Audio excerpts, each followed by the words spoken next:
¿cuáles son los aciertos que ustedes ven en un primer balance de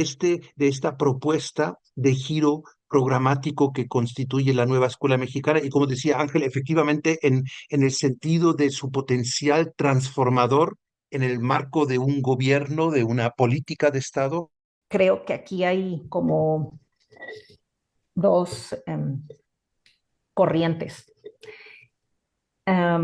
Una de gente, de académicos, muchos maestros y maestras muy entusiasmados, mirando las posibilidades del plan de estudios y vaya, y digo, lo ven desde el plan de estudios porque considero que, como Ana Laura comentó, de repente la nueva escuela mexicana no conocimos lo que realmente era, sino es que hasta que se concretó en algo más tangible que los maestros y las maestras podíamos tener en las manos, que es el plan de estudios. Digamos que la nueva escuela mexicana, nos dicen de los principios, pero los principios quedaban como, en primera instancia, tan disruptivos que a los mismos maestros y maestras les daba hasta temor concretarlos. Y segundo, considero que como fue un giro total a lo que durante décadas los maestros y las maestras estábamos acostumbrados a trabajar, en un primer momento causó mucho mayor temor que entusiasmo. Siento que el entusiasmo se ha ido generando en las maestras y los maestros en la medida en la que también los mandos medios de gestión, llámese supervisores e inclusive directores, van flexibilizando ellos su actitud ante la gestión, ante los procesos de gestión. O sea, está escrito, si uno lee el plan de estudios de principio a fin, está no solamente en el concepto de la autonomía profesional, la gran libertad que ahora tendemos los maestros y las maestras para proponer, sino de principio a fin, el plan de estudios muestra muchísimas posibilidades. Y aunque ahí esté escrito, los maestros y las maestras siguen esperando la autorización del superior. Y en ese sentido, yo recuerdo que el sexenio pasado se había concentrado mucho la atención en la formación y acompañamiento a los supervisores, inclusive desde no la modernización, perdón, la reforma educativa de Peña Nieto, habían desaparecido las figuras administrativas de los jefes de sector. Y hay estados en los que allí siguen esas plazas y siguen los maestros y las maestras ocupándolas y es un escalón más de tipo administrativo que impide, digamos, por esta visión pues administrativa de los mandos medios, que se pueda concretar pues las mil posibilidades que tiene el plan de estudios. Entonces, un primer acierto es esta libertad concentrada en el concepto o la facultad que siempre hemos tenido los maestros, pero que no la habíamos ejercido porque no nos daban el permiso o no estaba escrito, de la autonomía profesional. Sin embargo, esta autonomía profesional, Buenos días. digamos, también tenemos que dotarle, ¿Cómo estás yendo a la escuela, Jimena? ¿Ya no tienes clases? dotarle no de sentido, sino de práctica, ¿no? Porque para los maestros fue muy fácil decir al inicio que la autonomía profesional es lo que siempre hacemos. Y sí, efectivamente, los maestros siempre teníamos ese margen de maniobra para la adecuación de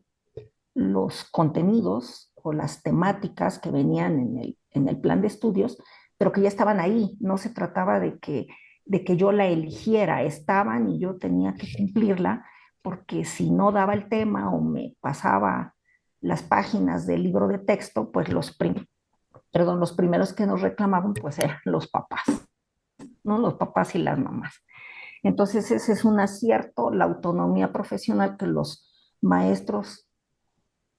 yo digo, están en un proceso de darle el significado y de concretarlo en cosas que valoren ellos mismos como maestros y maestras, no que sean valoradas por el supervisor o mucho menos por algún tipo de estímulo que se estila mucho en, pues, en la escuela pública, en las supervisiones, de estos famosos concursos ahora de proyectos integradores, ¿no? Entonces lo siguen comparando a ver cuál es el mejor, cuando en el plan de estudios concretamente se trata, ¿verdad?, de que cada escuela junto con sus estrategias que implementen tiene que ser única y específica para esa escuela, entonces no puede tener comparación con otras, ¿no? Otro acierto que empezaron a hacer los maestros, pero que se quedó en el tintero, fue este gran esfuerzo que se les pidió en la primera semana intensiva de iniciar su construcción de plan analítico. Entonces digo, a mí me consta que en muchas escuelas lograron hacer el plan analítico, un primer acercamiento en el que los maestros y las maestras se atrevieron a depurar esa lista de contenidos de acuerdo a las necesidades de su entorno y con, digamos, con la ventaja de que nadie podía comparar este programa analítico que hice en mi escuela con el que hizo la escuela de la misma zona, ¿no? Y digamos que ese fue un gran paso que se hizo, pero concretamente en telesecundarias se dio marcha atrás, y fíjense, y lo digo a nivel federal, porque telesecundaria saca su propio sus propios contenidos, su propio plan, que ellos también le llamaron que era el sintético, pero que finalmente se los dieron a consumir a todas las telesecundarias de la República, diciendo, es que este ya es el analítico, porque este ya responde a la metodología de telesecundarias. Entonces, bueno, ese fue también, y bueno, sigue siendo un gran acierto el que tengamos la posibilidad de que este próximo ciclo escolar, que no sé cómo vaya a venir el consejo técnico, que por supuesto ahora supongo, digo, si no va a haber guía que dicte para todos hacer las mismas actividades, tendrá que haber también esta libertad para volver a trabajar el plan analítico después de casi 2 ciclos de ensayo y error, ¿no? Entonces, ese es un gran acierto. Y el otro gran acierto es, pues, definitivamente la vinculación con la comunidad, la cual era una deuda que se tenía con las comunidades,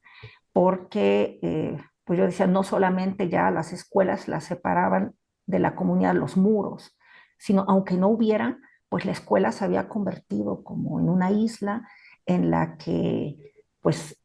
la palabra y la acción de los padres de familia se tomaba o se consideraba solamente en función de las necesidades materiales de las escuelas. Entonces, el otro gran acierto es esta posibilidad de que no solamente se tome a la comunidad como quien me va a ayudar a resolver las carencias de la escuela, sino estos intercambios que puede haber y que en el fondo tenemos que volver los maestros y las maestras a valorar lo que las comunidades pueden incorporar en el plano de los saberes y las prácticas a la escuela. Entonces, pues para mí serían en este momento estos los aciertos